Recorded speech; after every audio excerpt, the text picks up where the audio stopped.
Olá, amigo ouvinte, nós vamos voltar com uma nova série, na verdade, de estudos, hoje relacionado sobre a questão da igreja quanto espaço, templo, aquele local de culto onde as pessoas costumam, alguns semanalmente, todo final de semana costumam ir, outros com uma frequência um tanto que maior, outros menores, enfim. O importante nesse primeiro momento é a gente estudar a respeito do templo. Há muitos posicionamentos, há muita divergência, também existem muitas concordâncias. De fato, o que nós precisamos estar procurando aqui não é o ponto de divergência ou o ponto de concordância, mas aquilo que é o ensino correto a respeito da palavra de Deus, quando se refere ao templo, aquele local de culto onde costumamos ir como seguidores de Jesus Cristo. Alguns versículos na Bíblia vão nos ajudar a falar sobre essas casas de culto. Nós sabemos que existem casas que cultuam a Deus e existem outras casas que cultuam a outros seres. O propósito do nosso estudo é ver a que local de culto a Bíblia se refere. E eu encontrei alguns aqui. Em João, Evangelho de João, capítulo 18, versículo 20, nós encontramos a palavra de Jesus dizendo o seguinte, você pode acompanhar aqui comigo do lado, tá? Você pode dar uma olhadazinha e você vai estar acompanhando ao longo do nosso estudo. Declarou-lhe Jesus, eu tenho falado francamente ao mundo, ensinei continuamente tanto nas sinagogas como no templo, onde todos os judeus se reúnem, e nada disse em oculto. Aqui está uma ótima referência para a gente começar tendo como ponto de partida a sinagoga e o templo. O templo era uma menção clara ao templo de Salomão, aquele que havia sido construído por Herodes o Grande e que todos os judeus costumavam ali ir para fazer os sacrifícios. E as sinagogas eram locais de cultos específicos do judeu, que não era o templo, mas em outras localidades. Então o templo recebia essa distinção no nome. Mas a palavra de Deus também usa a palavra igreja para se referir a local de culto. Tanto a palavra igreja aparece em alguns textos bíblicos no sentido do prédio, quanto também aparece no sentido da comunidade, não é? E isso é importante para você estar sempre analisando e examinando. Veja, Efésios capítulo 3, versículo 21, diz assim, a ele seja a glória na igreja e em Cristo Jesus por todas as gerações, para todos sempre. Amém. Efésios 3, 21. Este texto já vai trazer para nós a palavra igreja nesse sentido duplo, tanto no sentido da comunidade quanto o local específico. Por exemplo, a igreja na Ásia, não é? Quando falava a igreja de Esmirna, Pérgamo, Tiatira, Sardes, Filadélfia, enfim, aquelas 7 igrejas. Quando se falava essas igrejas, também a própria palavra igreja ali, ela tinha o sentido duplo, tanto a comunidade que existia naquela cidade, quanto a um local específico. E digo isso porque todas as vezes que você vai olhar documentos históricos, eles costumavam a chamar o templo, o local sagrado, também de igreja. Isso não é uma invenção nova, isso não é uma mudança de significado da palavra que ocorreu ao longo do tempo, não. Acontece é que alguns moralistas, alguns espiritualistas, algumas pessoas que vivem, na verdade, de procurar meios de dificultar o entendimento, vai lá e espiritualiza demais as coisas, diz, na igreja é o corpo de Cristo, é a comunidade, são os salvos reunidos, e é verdade, não está errada essa definição, mas biblicamente, historicamente, essas palavras foram usadas em ambos os sentidos, tanto no sentido da comunidade, quanto no sentido da construção física, que nós também chamamos de templo. Daí, porque é sempre bom a gente evitar aquelas conversas do tipo, eu vou para a igreja. Não, igreja somos nós, o templo, você vai para o templo e tudo.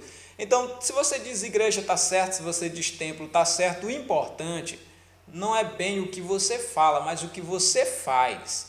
Isso sim faz uma grande diferença. O importante é que quando você sair da sua casa, você vá com a mente no sentido que você está indo, como o próprio Cristo disse, a casa do meu Pai, a casa de Deus, a casa do nosso Pai que está nos céus. E que, portanto, indo a esta casa, eu vou para fazer aquilo que deve ser feito lá. E nós precisamos ter essa consciência muito tranquila e muito clara a respeito da casa de Deus, local sagrado, local de culto. Pastor, você está chamando de local sagrado, mas não existe local sagrado. Não existe para alguns, mas a Bíblia Sagrada, ela sempre faz essa distinção, porque ali nós cultuamos a Deus, ali nós invocamos o santo nome do Senhor. Aquele espaço está reservado para a adoração ao único Deus. E aí vem, nos nossos dias, os liberais e querem transformar o espaço de culto em qualquer uma outra coisa, de modo que já não haverá mais nenhuma distinção. Aí você vê algumas religiões que a gente tem ela na condição de religiões radicalistas, isso e aquilo outro. Uma das coisas que eles fazem é respeitar o local de culto. Esse senso de respeito pelo local sagrado, ele existiu desde muito tempo. E é importante a gente ter esse senso de respeito e de consideração elevada para com a casa de Deus, aquele local que nós separamos na nossa comunidade, na nossa cidade, no nosso bairro, para ali estar fazendo culto de invocação ao nome de Deus, para a gente não confundir as coisas e que aquele lugar seja visto exatamente com este propósito. Um local onde nos reunimos para adorar o nome de Deus, para louvar ao Senhor, para receber o seu ensinamento, para ali estarmos em comunhão uns com os outros e com Deus, e isso é muito importante. Um outro texto que é fundamental na compreensão do texto bíblico é 1 Coríntios capítulo 8, 10. Quanto a essa questão do local de culto, ele também vai dar uma distinção aqui, veja só. Porque se alguém te vir a ti, que és dotado de saber, à mesa em templo de ídolo, não será a consciência do que é fraca induzida a participar de comida sacrificada a ídolos. Então, olha só, aqui fala de templos pagãos, fala de templo onde as pessoas se reuniam não para cultuar ao eterno, ao único Deus que é digno de receber toda a honra, toda a glória e toda a adoração, mas fala de locais onde as pessoas iam para cultuar as imagens de escultura.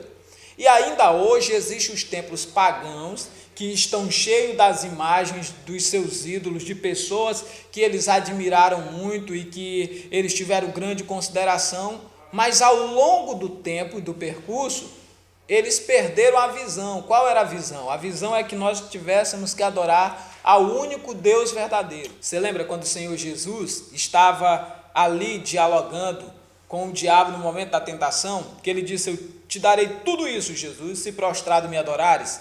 Nosso Senhor disse: só o Senhor teu Deus adorarás, só a Ele servirás, só a Ele darás culto, porque Ele é o único que merece a nossa adoração, o nosso serviço, o nosso culto, é Ele.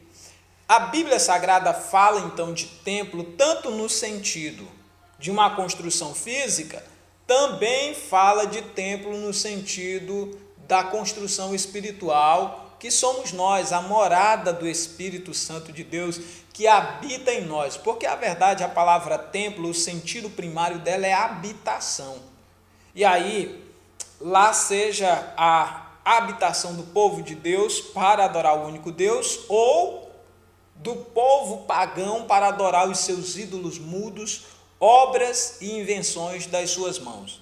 O importante é que você saiba o que você está indo fazer, por que você está fazendo o que você faz ali.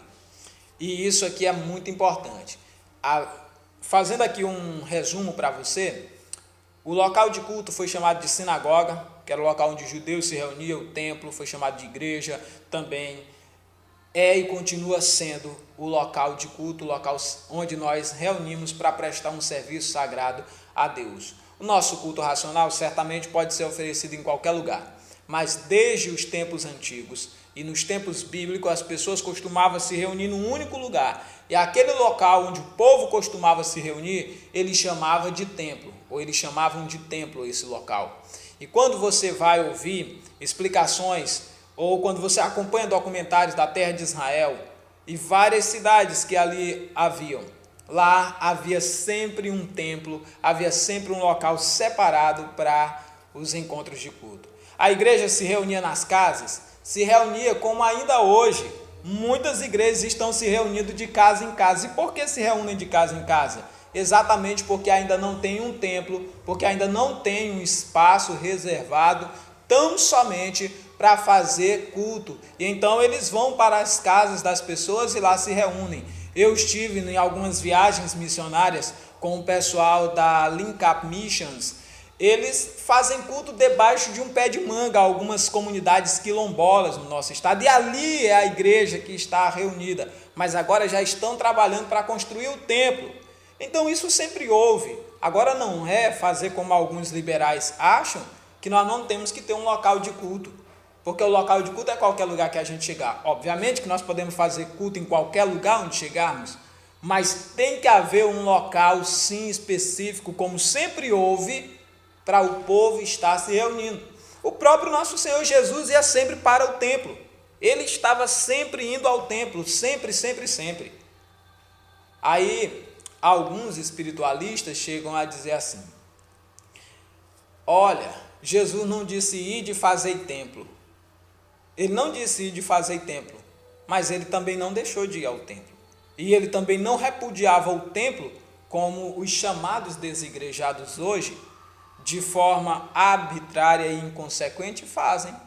Não, Jesus nunca fez isso e também não teve essa atitude.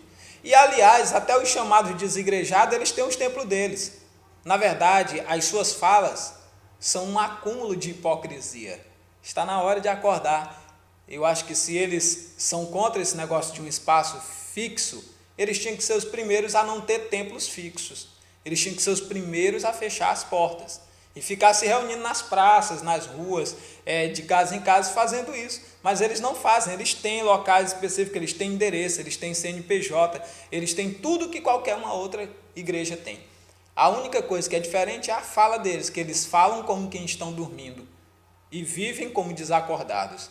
Esta é, das situações perigosas, a maior. Ou seja, são pessoas que atam fardos difíceis e pesados dos homens carregar, mas eles próprios com o dedo não querem mover.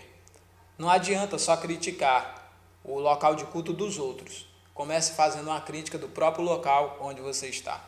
Mas a grande verdade é que nós não fomos chamados para ser crítico de local sagrado. Nós fomos chamados para cultuar e levar outras pessoas a cultuar com seriedade, com toda a sua alma, com toda a sua força, com todo o seu entendimento, ao único que é digno de receber toda a honra, toda a glória e toda a adoração. Deus aplica essa mensagem ao seu coração também.